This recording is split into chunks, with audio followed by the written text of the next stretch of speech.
You know, one thing that I think sometimes we forget as hunters is why we're actually hunting to begin with. You know, as I get a little older and hopefully a little wiser, I reflect back to the times when, even before I was able to carry a gun, you know, why I was actually out there hunting. And, you know, unfortunately, at the time, I probably thought too much of how many deer did we see? Did we see a buck? Did we shoot anything?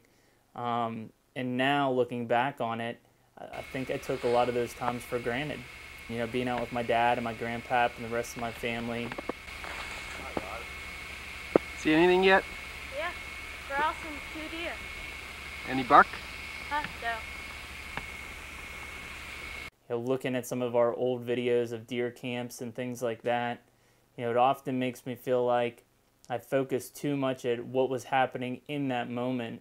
And the success was measured by seeing deer, shooting deer, when really it was those experiences, the things that will last with you for, you know, the rest of your life. And, you know, as we move forward as a group, I look at hunting forums and social media, and there's so many other hunters criticizing each other about the way they hunt or what they shoot or what they don't shoot.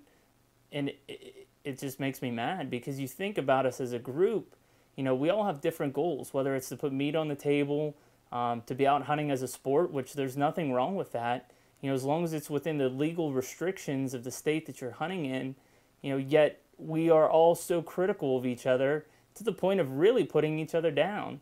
And it makes me sick. I think that we've lost our way as hunters. Maybe it's because of social media, maybe it's just because of the way that we've evolved as a group. But the problem is, at some point, we're all going to look back and realize that it wasn't success measured in inches or deer seen or deer harvested. It was simply the experiences that we were able to carry and remember for the rest of our lives. And the last thing any of us want is to look back on that final day and have any regrets, because at that point, we can't go back and fix anything.